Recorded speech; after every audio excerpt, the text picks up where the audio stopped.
This isn't regulation, Missy. Floors for Marines who matter, not whoever wandered in off the contract gate.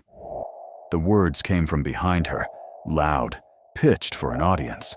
She did not turn around. 7 o'clock in the morning, the hangar smelled of jet fuel and cold steel and the burnt coffee tang of a maintenance shift that had run all night. Light came in flat and gray through the high bay doors, 40 meters of polished concrete. 2 F/A 18 Hornets, up on jacks, panels open, guts exposed. A woman in a plain sage flight suit knelt at the port wheel, well of the nearest jet, a penlight held in her teeth, reading the brake line like a sentence someone else had written badly. She wore no name tape, no rank, no unit patch, just blank squares of Velcro where all 3 should have been. To the 3 mechanics watching from the airframe's corner, that made her nobody. A contractor, a depot rep who had wandered onto a flight line she had no business standing on. Sergeant Mason Pruitt decided to fix that. He crossed the floor with the walk of a man who owned it. 27 years old, sleeves rolled to regulation, a grin already loaded. He stopped behind her, reached down, and flicked the regulation bun at the back of her head. When she did not move, he closed his fist around it and pulled, hard, to bring her up. I said up. "You don't touch a jet on my floor." He laughed, the kind of laugh that needed an audience and had one. 2 younger Marines by the tool crib laughed a half-second late. One of them, a lance corporal named René Salas, did not laugh at all. She looked at the floor. The woman rose, slow, square. She came up out of the crouch 1 vertebra at a time, and when she was standing, she turned and looked at Sergeant Pruitt with eyes that held absolutely nothing. No anger, no fear, no surprise. She let the silence run 1 full beat. Then she said 1 word. Noted. Flat. Final. She turned back to the panel as though he were weather, as though the hand in her hair had been a draft from an open door. Her penlight went back to the brake line, to a single safety wire wound the wrong way around a nut that should have gone into a barrier net at 140 knots before it ever caught. Pruitt blinked. He had expected a flinch. He had expected a stammer, a step back, the small, ugly pleasure of watching a stranger shrink. He had gotten a 1-word weather report and a back turned to him as though he were furniture. It landed wrong in his chest, and because he could not name the feeling, he did what men like him always do with a feeling they cannot name. He covered it, louder. "Yeah, you're done here, sweetheart. Walk it off the line." He swaggered back toward his shop, narrating his own victory to the 2 who would still laugh. He did not notice the woman lift a small camera and photograph the reversed safety wire, twice, with a timestamp. And he did not notice the man in the tool crib who had watched the whole thing without moving. Master Sergeant Harlan Voss had run hangar floors for 26 years. 46 years old, gray at the temples, a maintenance chief who had buried 2 friends out of aircraft that flew when they should have been grounded. He had watched 1,000 people pretend to know aircraft. He had never once watched a stranger read a brake line the way this woman read it. Eyes moving in the exact order of a pre-flight, panel to fastener to safety wire, the geometry of someone whose hands had lived inside cockpits. He noticed her watch. It was turned face inward on her wrist, the way operators wore them so a dial would never catch the light at the wrong moment. He noticed she had not raised her voice, had not looked at Pruitt's hand, had looked instead at the jet. Voss had learned, over 26 years, which people to trust in a hangar. It was never the loudest. It was the one who looked at the aircraft first. He set down his coffee. He walked back toward his office, where a manila folder of change of command orders had been sitting on his desk for 3 days, unread past the first page. 2 days out from the ceremony. New group commander inbound. Some colonel. A pilot. He had not looked at the photograph in the packet yet. Behind him, the quiet woman in the stripped flight suit finished photographing the wheel well. straightened, and let her eyes travel the length of the maintenance line. Bay 1, Bay 2, Bay 3, Bay 4. Counting open panels, reading the floor the way other people read a clock face. Sergeant Pruitt's laugh still echoed off the high steel ceiling. He had pulled the hair of the only person in the building who already knew exactly how many of his jets were lying. He just did not know it yet.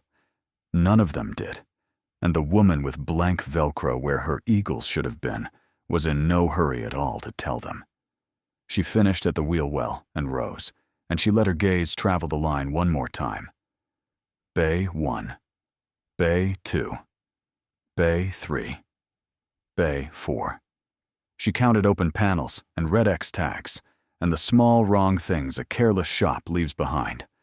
A dropped lock wire here, a panel fastener cross-threaded there, a torque stripe smeared where someone had backed off a bolt they had already signed as final. Each one was a sentence. Together, they told a story, and the story was not a good one. Across the floor, Lance Corporal Renee Salas watched the contractor read the jets and felt something she could not name. The woman had been dragged up by the hair and had not so much as raised her voice. Salas had seen plenty of people pretend to be calm. She had never seen anyone actually be it. It unsettled her more than shouting would have. She had 2 days. She intended to use every minute. The hangar doors let in the gray morning, and the gray morning did not care who anybody was. Not yet. The FOD walk started at 0730. Foreign object debris, a loose washer, a dropped safety pin, a stray bolt. Any of it could go through a turbine blade at full power and turn a $40 million aircraft into scrap and a funeral. So every morning the maintenance crews walked the floor shoulder to shoulder, heads down, picking up anything that did not belong. The woman in the sage flight suit walked it too, off to the side, uninvited, watching. A torque wrench was missing from a shadow board near Bay 2. The shop noticed at the worst possible moment, mid-walk, hands full, and the young mechanic running the board swore under his breath and started the long process of accounting for a calibrated tool nobody could find. The woman spoke without breaking stride. Bin 3, under the drip pan, 48 inch-pounds still set on it. The mechanic stared at her. She had not opened bin 3. She had not been within 10 feet of bin 3. She had read the room the way other people read a clock, and the clock said the wrench had rolled off the bench and under the pan during the night shift. He opened bin 3. The wrench was under the drip pan. The dial read 48 inch-pounds. He looked at her with the particular respect of a man who works with his hands for someone who clearly does too. "Ma'am, you with the depot team?" "Reliability," she said, walking the line. 2 words for a 3-word question. She gave him exactly the technical answer the technical question deserved, and not 1 syllable more. Then she moved on, down the line, toward Bay 4. Master Sergeant Voss watched from the edge of the walk. He had seen the wrench thing. He had seen the way she said reliability, like a billet, not a guess. At Bay 4, she stopped. The Hornet at Bay 4 had been signed off the night before. Complete. Up. Ready for the morning's flight schedule. Its maintenance record wore a clean green stamp and a set of initials. The woman crouched at the port main landing gear, put her pen light on the brake line, and went very still. "Counter tension," she said. Not loud. To no one and to the record at once. "Port brake line. Safety wire run against the nut, not with it." Voss crossed to her before he had decided to. He looked where she looked. He had run brake lines for 2 decades, and he saw it the moment she put the light on it. The wire wound the wrong way, so that the vibration of a landing rollout would back the fitting off instead of holding it. Counter tension. 2 words that could put a jet into the barrier at 140 knots, with a pilot strapped to it. "This was signed off last night," Voss said. "It was signed off wrong." He straightened, walked to the maintenance control desk, and pulled the Bay 4 record. The green stamp. The initials. He knew the initials. He had watched them get rushed onto a dozen records this month on fly day mornings. Fast, ahead of schedule, ahead of the actual work. "Who signed Bay 4? He said to the desk, to himself. The clipboard said the jet was perfect. The woman in the stripped flight suit, the one a sergeant had dragged up by the hair an hour ago, said it wasn't. And Master Sergeant Harlan Voss had spent 26 years learning which of those two things to believe. He had buried 2 friends in his career, both of them out of aircraft that someone had signed as ready. Neither aircraft had been ready. He had learned the lesson at the worst possible tuition, and he had never once forgotten the price of a green stamp on a Red X jet. "When did the night crew sign this off?" he asked the desk. 0200, the maintenance controller said, reading the log. Pencil whipped fast. Whole batch came through in 20 minutes. 20 minutes. 4 aircraft. Voss had worked brake lines his entire adult life, and he could not properly inspect and document one in 20 minutes, let alone 4. Nobody could. Which meant the work had not been done. Only the signing had been done. He believed the woman. He looked back across the floor at her. She had already moved on. Bay 5 now, reading panels, counting, her face giving away nothing, her watch turned in toward the pulse at her wrist. She had not gloated. She had not raised her voice to the room. She had found a lie that could kill a pilot, named it in 11 words, and kept walking. Voss had a folder on his desk he still had not finished reading, a photograph he still had not looked at. He was beginning to think he should. Across the hangar, in the airframe's corner, Sergeant Pruitt watched the contractor crouch at his jets, point at his records, and walk his floor like she was taking inventory of him. He did not like inventory. He decided the contractor needed to learn the floor a second time, and that this time, the lesson would not be a joke. By 0900 she had a name on the floor, and it was not her own. Contract girl. Pruitt had coined it within the hour, and the shop had taken it up, because a shop will always take up whatever its loudest sergeant hands it. He narrated her around the hangar for the amusement of anyone who would listen, stepping into her path on the way to Bay 4, making her wait, making a show of it. Make a hole, contract girls inspecting. Mind the jets, sweetheart. They're real. He thought the floor was his. He had no idea whose name was on the door of the office at the end of it. The woman did not argue. Arguing was loud, and loud collected attention instead of evidence. She collected. She photographed the Bay 4 record and the reversed safety wire and the shadow board, each frame time-stamped, each one quiet, methodical, sterile.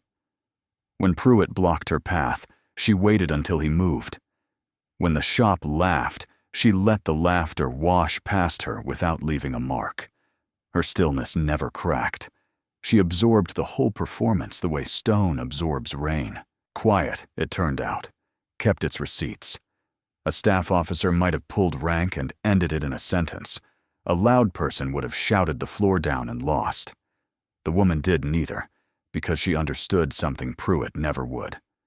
A threat answered in kind becomes a fight, and a fight becomes 2 stories, and 2 stories let a guilty man hide in the doubt between them.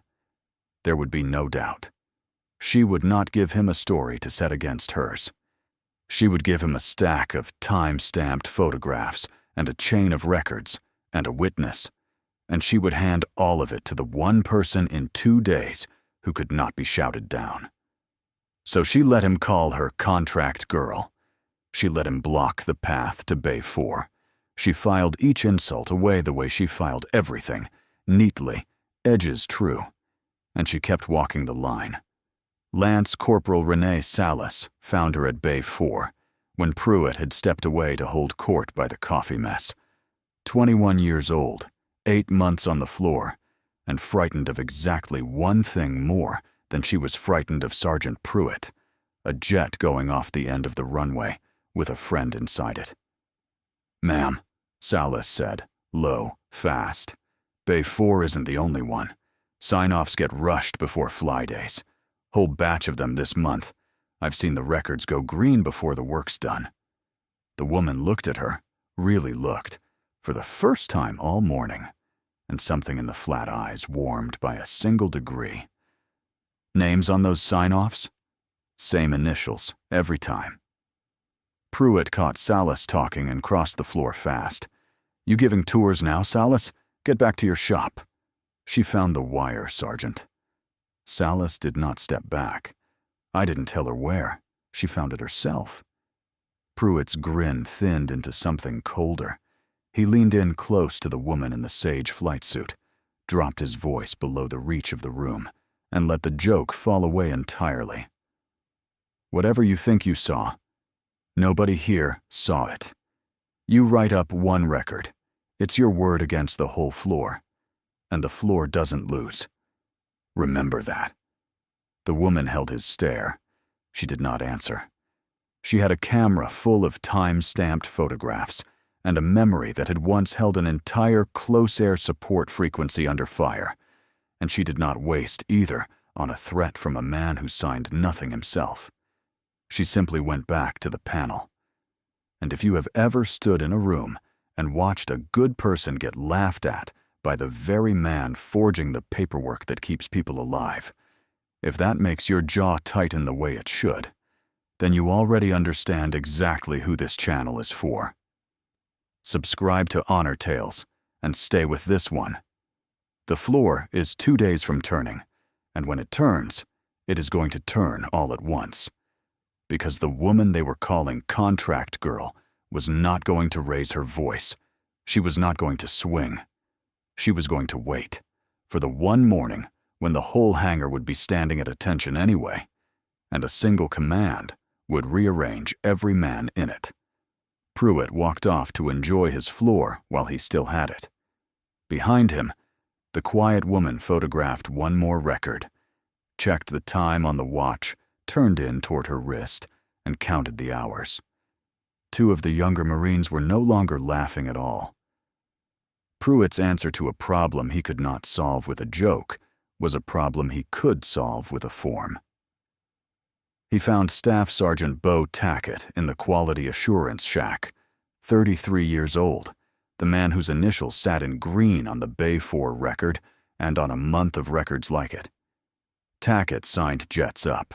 It was the easiest authority in the building to abuse and the hardest to question, because questioning it meant calling a fellow Marine a liar in writing. "The contractor's a problem," Pruitt said. "She's at Bay 4. She's photographing records." Tackett did not look up for a moment. Then he reached for a security incident form. "Then she's not a contractor anymore," he said. "She's an unescorted civilian putting hands on aircraft. Write it clean. Unbadged, on the line. Refused to identify herself. They'll walk her off the floor by noon, and whatever she photographed goes off with her." Tackett signed the jets. Tackett signed the lie about the woman who had caught him signing the jets. He was, the hangar would later agree, very good at signing things that were not true. "You sure about this?" Tackett said, pen hovering. "She catches a single thing on those records, and it's my name on them." "She's a contractor with a camera and no badge," Pruitt said. "Who's anyone going to believe, the floor or some depot rep who can't even keep her patches on straight? Sign it. Get her gone." Tackett signed it. It was, he would later understand, the single worst signature of a career built on bad signatures, because the security report put his crime in writing on the same morning the only person who could read it walked the floor. The security detail came at 10:40. 2 Marines, polite, firm, a little embarrassed. There was a report. Unescorted civilian. They would need her to come with them and clear the flight line. The woman in the sage flight suit did not argue. She did not produce a badge. She did not say a name that would have ended the entire morning in 4 syllables. She had 2 days and a plan, and no intention of spending the reveal early on a pair of junior Marines doing their honest jobs. She complied, and on her way off the floor, she stopped at the maintenance control desk and said one thing, clearly for the record, loud enough that 3 people heard it, and one of them wrote it down. Ground Bay 4, counter tension on the port brake line. Check the night sign off against the torque log. Do it before anyone straps into that aircraft. Then she walked out of the hangar, unhurried, a removed contractor on a security form, and did not look back. In the airframe's corner, Pruitt watched her go and felt the floor settle back into his hands. "Told you," he said to the shop. "Word against the floor. Floor wins." Tackett shredded nothing. He did not need to. The records already said the jets were perfect, in green, in his own hand. A removed civilian's accusation was air. The paperwork was concrete. But the woman had said 11 words at the maintenance desk, and Master Sergeant Voss had heard all 11. Voss could not overrule a security removal. He had no authority over who stood on the flight line. But he had absolute authority over one thing no sergeant and no staff sergeant could touch. He could ground an aircraft. A maintenance chief who believed a jet was unsafe could red tag it and dare anyone to fly it over his signature. He walked to Bay 4 with a red impound tag in his hand. He matched the safety wire to what the woman had said, counter tension against the nut, and he tied the tag to the landing gear himself. Then he pulled the records for every jet Tackett had signed that week. 4 of them carried the same rushed green stamp, the same initials, the same fly day haste. "I'm not signing a jet into the sky on Tackett's word," Voss told the maintenance control desk, flat and final. "Bay 4's grounded. So is anything he touched this week. Nobody fuels these aircraft until I've seen the work done with my own eyes." Tackett heard about the red tags within the hour and came to the maintenance control desk to argue. He was the quality assurance authority. Grounding his signed aircraft was, he said, a slap at his judgment. "Take it up the chain, Staff Sergeant," Voss said without looking up. "I'll put my reasons in writing. You put yours. Let's see whose reasons read better to an inspector." Tackett did not take it up the chain. A man with clean records welcomes an inspector. A man with 20-minute sign-offs on 4 aircraft does not. He went back to his shack and said nothing, and his silence told Voss more than any argument could have. 4 red tags went onto 4 aircraft. 4 records went into a folder on Voss's desk, next to a second folder he had finally decided to open. The change of command packet. He had walked the removed contractor off his mind a dozen times that morning, and she had walked right back on. The stillness. The watch turned inward. The 11 words at the desk that had read like an order, because they had been built like one. Aircraft, then people.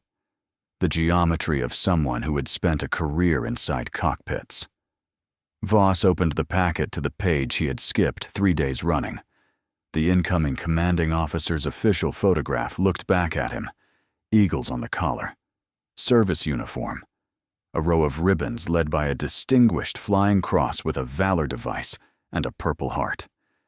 The face beneath the cover was composed, unsmiling, and entirely familiar. The same eyes, the same stillness. The woman from the wheel well. Colonel Adrienne Marlowe.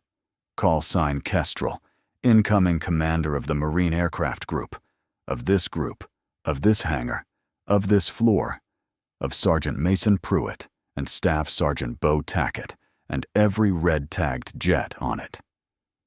Master Sergeant Voss sat down hard in his chair. The photograph wore eagles. The woman on his floor had worn blank Velcro.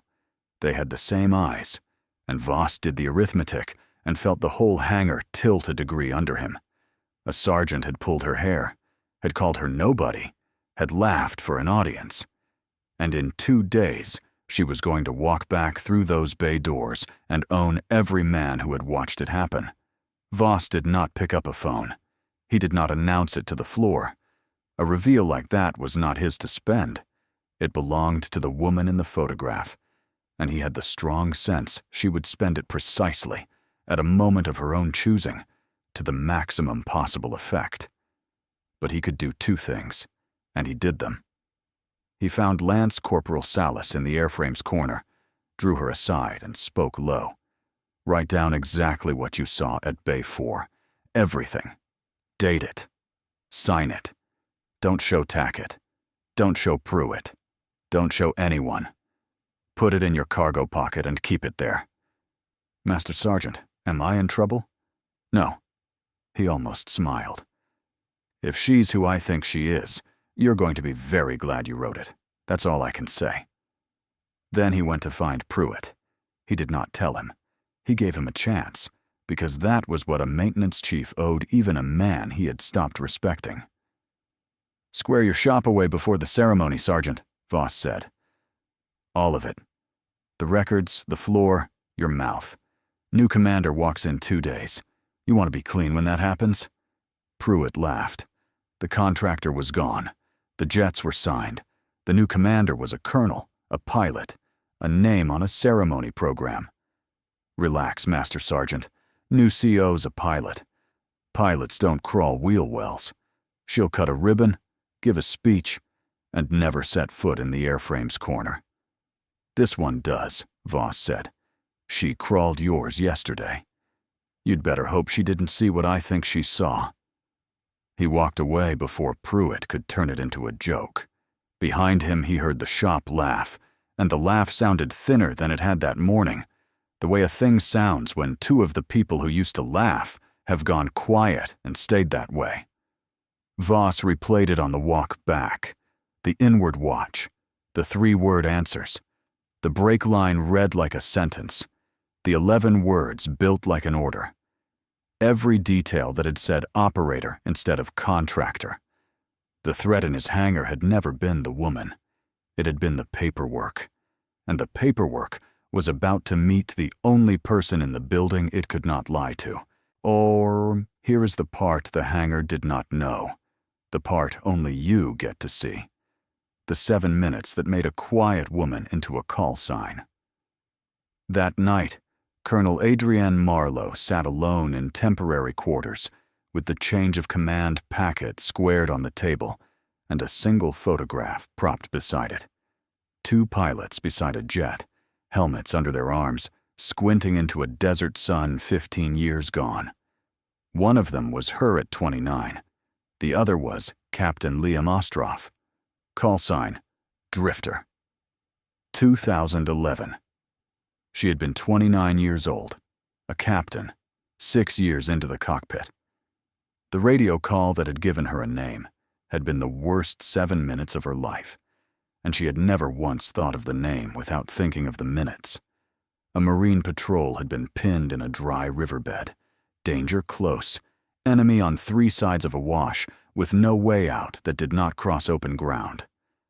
14 Marines on the floor of that wadi with the walls coming in. Marlowe and Ostroff had been the air over them, 2 Hornets stacked in the dark, and then the fuel state had gone red. Bingo fuel. The number that meant turn for home while you still could. The patrol on the ground had no home to turn for, so she stayed. "Kestrel, you're past bingo," Ostroff's voice in her ears. Steady, the way he was always steady. "We're past bingo." "One more pass," she had said. "Keep them off the wash." One more pass became 2. 2 became the kind of math that does not add up to a safe landing. She put her aircraft between 14 Marines and the men trying to kill them, again and again, low and loud, until the relief section finally checked in on the frequency, and the walls of the wadi stopped closing. Somewhere in those minutes, her jet took the hit, a hard jolt, a warning panel lighting like a city, a controllability she would fight all the way back to the boat. She brought it home. Battle damaged, flamed out on one side, she brought it home. Ostroff's jet took its hit in the same dark. He did not bring his home. She had flown wing on Drifter for 6 years. He had been the steady one, the one who talked a nervous lieutenant through his first night trap, the one who never drifted off a contract no matter how the weather or the war tried to push him. He had a wife in North Carolina and a daughter who had just learned to walk. He had told Marlo once, over a bad cup of coffee on a worse night, that the only thing he was afraid of was leaving the kid before she was old enough to remember his face. She had told him he was being morbid. She had told him pilots like him did not leave. She had been wrong. And she had been wrong with 14 other men's lives in the balance. And there had been no version of those 7 minutes that bought back the 8th. The patrol walked out. 14 Marines, every one of them, up the wadi and onto the relief section's vehicles, alive. And the frequency that had carried Drifter's voice for 6 years carried only static on the long, level flight back, while she called his call sign into the dark, and the dark did not answer. They gave her the call sign after. Kestrel, the small falcon that holds its exact position in a headwind, wings working, and does not drift. There was a cruelty in the name she had never said aloud, because the man who had drifted was the one who had not come back. They gave her the Distinguished Flying Cross with a valor device for the 7 minutes that had saved 14 men. She would have handed it back, ribbon and medal and citation. For the 8th minute she had not been able to save one. That was the thing the hangar did not know about the woman a sergeant had dragged up by the hair. They had seen blank Velcro and decided it meant nobody. They had not seen the weight she carried under it, the price already paid in full for every eagle on the collar of that photograph. The 14 men who had children now, because a 29-year-old captain had refused to turn for home. Marlo set Ostrov's photograph upright on the table. She squared the change of command packet beside it, edges true, the way she squared everything. In 36 hours, she would walk back into that hangar in her own uniform, under her own name, and the floor that had laughed would learn what the blank Velcro had been hiding. She did not relish it. Relishing it was Pruitt's habit, not hers. But she intended to be very, very precise. She turned off the lamp. In the dark, the desert photograph was just a pale rectangle, and the only sound was a woman breathing slow and even, the way she had taught herself to breathe at bingo fuel when staying cost everything, and she stayed anyway. Change of command morning came up, clear and hot, a hard blue sky over the air station and not a cloud in it. The hangar had been transformed overnight. The floor was swept to a shine. The grounded jets sat to one side under their red tags. Folding chairs ran in ranks across the open bay. A small reviewing stand stood at the head of the floor, and the Marines of the group fell into formation in their service uniforms, while the sun climbed and the temperature with it. Sergeant Pruitt rode the morning high. The contractor was a week-old memory. His jets were signed. He had a ceremony to stand through, and then a floor to run for whatever pilot they handed him. He found one last piece of business first. He found Lance Corporal Salas in the airframe's corner, away from the formation, and he had heard, shops always here, that she had written something down. "Last chance, Salas," he said, low, crowding her against the workbench. "There was nothing at Bay 4, say it. Tear up whatever you wrote and say there was nothing." Salas was 21 years old and terrified, and she did not move. "There was counter-tension at Bay 4, Sergeant," she said. "I'm not going to unsee it." He shoved her. A two-handed shove into the bench, her toolbox clattering to the concrete, sockets rolling across the floor. And for the first time all week, the floor moved toward the shoved instead of the shover. 2 Marines were already stepping in, hands out, voices rising. The culture that had laughed on Monday turning on its own axis by Friday. The shop did not close around Pruitt this time. It opened against him. At the edge of the floor, near Master Sergeant Voss, a woman in a Marine service uniform watched it happen. From across the hangar, at a distance, in the crowd of arriving staff, she read as just another field-grade officer come for the ceremony. Pruitt's eyes had slid over her twice already without catching. She did not move to stop the shove. She let him finish writing his own indictment in front of witnesses, the way you let a man dig until the hole is deep enough. But her eyes went first, out of an old, unbreakable habit, to the red impound tag on Bay 4, confirming the jet was still grounded, still safe, still where the danger could not reach a pilot. Aircraft, then people. The order never changed. It had not changed at bingo fuel over a dry wadi, and it did not change now on a swept hangar floor. And it was the single clearest tell she had. The habit of a person who had learned, in the one place the lesson is taught for keeps, that the machine kills you faster than the man. She watched the two Marines steady Salas. She watched a third gather the spilled sockets back into the toppled toolbox. She watched the shop that had laughed on Monday refuse to laugh on Friday, and she filed that away too, because a floor that turns on a bully on its own is a floor worth commanding. Then her eyes went to Pruitt. He felt the weight of being watched and turned, and he found the field grade officer looking at him. And somewhere underneath the service uniform and the distance, his memory caught up. "You," he said, and his voice tried for the old swagger and missed. "You again. You don't quit, do you? Contract girl." She smiled at him. It was the first time all week she had smiled, and it was not a kind smile, and it was not an angry one. It was the smile of someone who had already won and was simply waiting, patiently, for the room to find out the score. Pruitt did not understand the smile. It made his skin crawl in a way the contractor's silence never had. He pushed off the workbench and stepped toward her to throw her off his floor a second time, mouth already opening on a joke that would never land. And behind him, a side door of the hangar swung open, and a vehicle pulled to the threshold with a red flag on the fender bearing 2 white stars, and a senior aide's voice carried across the suddenly quieting floor. Pruitt did not see it. He was still looking at the woman who was smiling at him.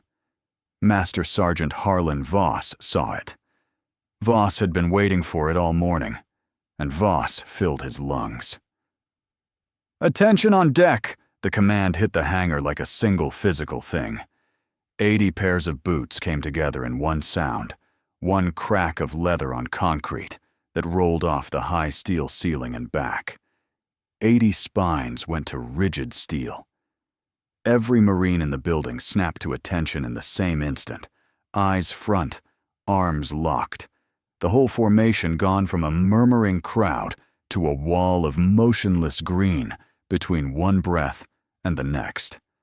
Sergeant Pruitt snapped to attention too. He did it out of pure reflex, 27 years of a body trained to a word before his mind had any say in it. His heels came together, his arms went to his sides, his chin came up and his eyes locked forward. Forward, at the woman he had called contract girl. The silence that followed the command was total. 80 Marines held it. The grounded jets held it under their red tags. The hot blue morning poured through the open bay doors and lay across the polished concrete. And into that silence walked the only sound that mattered.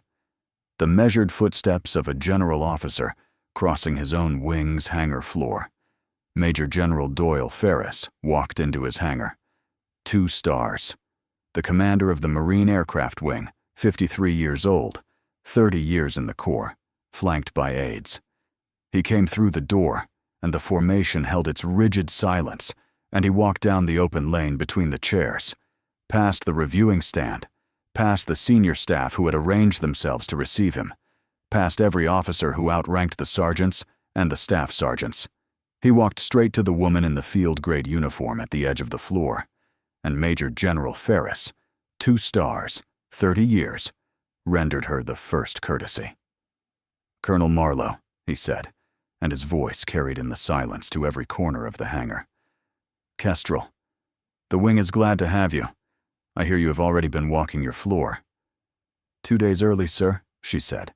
Found a few things. So I'm told. Ferris let his eyes move once across the 4 red-tagged aircraft, then back to her. Walk me through them when the formation's released. I'd rather hear it from the officer who crawled the wheel well than from a slide. Yes, sir. Sergeant Pruitt stood at rigid attention and watched the contractor become a colonel. He watched the eagles he had not seen on the blank Velcro appear, now on the collar of her service uniform. Silver, unmistakable. He watched the row of ribbons led by a distinguished flying cross. He watched a 2-star general address her by a call sign earned in combat, and he watched her answer him as an equal, and the arithmetic of the last week ran through Sergeant Mason Pruitt all at once. He had pulled her hair. He had called her nobody. He had crowded her against a workbench and told her the floor would not lose. The floor was standing at attention around him, and the floor had a new owner, and he had spent a week building her case for her. The blood left his face in a single cold tide. His mouth opened, and nothing came out. His eyes, locked forward by the command he could not disobey, had nowhere to go but the eagles on her collar. Confusion. Then disbelief. Then recognition. Then a horror so complete it drained him gray. Every word he had spent on her came back to him at the position of attention, where he could not move and could not run and could not turn it into a joke. Floors for Marines who matter. You don't touch a jet on my floor. Word against the floor, and the floor doesn't lose. He had said all of it to a distinguished flying cross. He had pulled the hair of the woman whose name was about to be read onto the very command he stood in. The floor did not lose. He had been right about that. He had simply been catastrophically wrong about who the floor belonged to.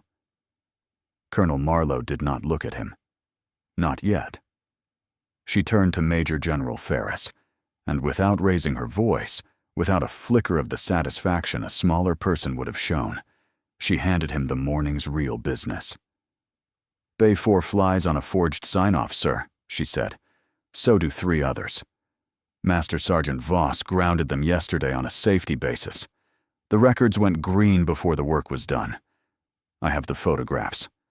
I would like those aircraft impounded for a full records audit before anyone in this group straps into one of them. Ferris's jaw set. He had walked into a ceremony and found a flight safety failure with a paper trail. Done, he said. Master Sergeant Voss. Sir, nobody touches those aircraft. Nothing on this flight line flies until the colonel's audit clears it. Aye, sir. Already tagged. And Sergeant Pruitt stood at attention in the center of it all, ghost white, locked at the position by a word he could not break, while his new commanding officer turned away from him and toward the grounded jets, and the whole hangar stood rigid and silent around the man who had pulled her hair. The reckoning did not need a raised voice. It needed only the truth, applied by people with the authority to act on it. And that morning, the hangar had both. It took Colonel Marlowe one day to find what the paperwork had hidden for months. It took the institution one afternoon to act on what she found. The 4 grounded jets were pulled apart under the eyes of inspectors who answered to the wing and not to the floor. Bay 4's port brake line was exactly what she had said it was. Counter-tension, a fitting backing off under its own safety wire, an aircraft that would have lost braking on a hot rollout with a pilot in the seat. 2 of the other 3 carried discrepancies just as serious. Every one of them had gone into the maintenance system green, complete, signed up for flight, under Staff Sergeant Bo Tackett's initials on fly day mornings, ahead of the work. Tackett's quality assurance fraud came apart one record at a time. The audit did not care how many things he had signed correctly. It cared about the 4 jets he had signed into the sky on lies, and 4 was more than enough. When the inspectors walked his sign-offs back against the actual condition of the aircraft, the pattern was not subtle. It was a man who had decided that the schedule mattered more than the work, and who had taught a sergeant to enforce that math with his hands and his mouth so the schedule would never be questioned. The audit also found the thing Ferris had asked for. The habit did not start with Tackett. A culture of fly-day haste had been quietly tolerated up the line for a year because the jets kept making their flight schedules, and nobody wanted to be the one who slowed the group down. It had taken a colonel crawling a wheel well in a stripped flight suit to make slowing down look like exactly what it was, the only thing standing between a maintenance shortcut and a folded flag. Major General Ferris gave his direction standing on the swept hangar floor, the formation long since released, the ceremony folded up around the investigation that had eaten it. "Relieve the sergeant of his billet," he said. "Refer the assault on Lance Corporal Salas, and refer the false security report on Colonel Marlowe. And get me the name of whoever taught this shop that you can sign a jet up before you've done the work, because Tackett did not invent that habit by himself." Pruitt was relieved that afternoon. The shove of Salas, witnessed by half a shop that no longer covered for him, and the false report filed to walk a colonel off her own flight line, went to the legal office together. The floor he had run through intimidation for 2 years did not say a word in his defense. It had already, quietly, stopped being his. Colonel Marlowe found Lance Corporal Salas in the airframe's corner, where the whole week had started. She had the Lance Corporal's written statement in her hand, the one Voss had told her to date and sign and keep in her cargo pocket. And she read it aloud, slowly, to Master Sergeant Voss, every honest line of it. "You wrote the truth when it cost you something to write it," Marlowe said. "You stood by it with a sergeant's hands on your bench. That is the entire job, Lance Corporal.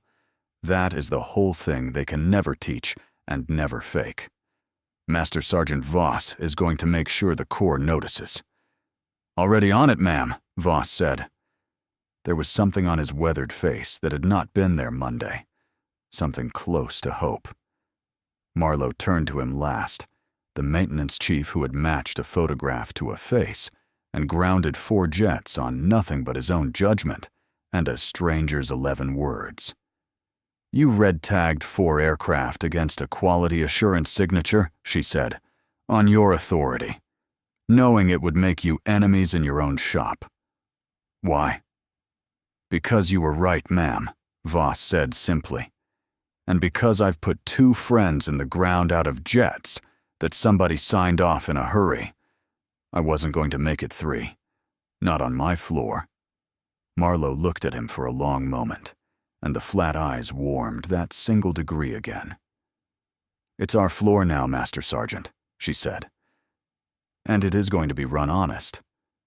And if you have stood up a little straighter at any point in the last 40 minutes, if the sound of that whole hangar coming to attention put something right in your chest, then do this channel one small favor. Subscribe to Honor Tales, and tell us in the comments what you would have said to Sergeant Pruitt the moment those eagles came clear. Every single comment gets read. Dusk came down over the air station soft and gold. The formation was gone. The inspectors were gone. The 4 jets sat safe under their tags, and the hangar was quiet in the way only a working hangar gets quiet. Engines cooled, tools racked, the day's danger grounded. Colonel Adrienne Marlowe stood alone at Bay 4, with Captain Liam Ostroff's photograph in her breast pocket, where she had carried it through every assumption of command for 15 years. Her phone lit in her hand, a message on an old frequency from a routing channel that was supposed to be closed. A call sign that had been written off a continent away years ago, retired into a folded flag and a name on a wall. Kestrel, Drifter's bird, flew. Adriatic. Come find out who's flying it. She read it twice. The hangar held its breath around her. 15 years she had carried Drifter as a closed book, a name on a wall, a folded flag, a daughter in North Carolina, who was old enough now to remember a face she had been told she would forget. 15 years, and a dead man's call sign had just flown across her screen with a place attached to it. Then she squared the photograph in her pocket, the way she squared everything, and she reached up and killed the lights over Bay 4. and she walked toward the bay doors and the gold evening and a question the dead were never supposed to be able to ask, to find out who was flying a dead man's call sign over the Adriatic. Every soldier carries a story that few ever hear. Listen with your heart. Thank you for staying and watching. Subscribe to Honor Tales for more.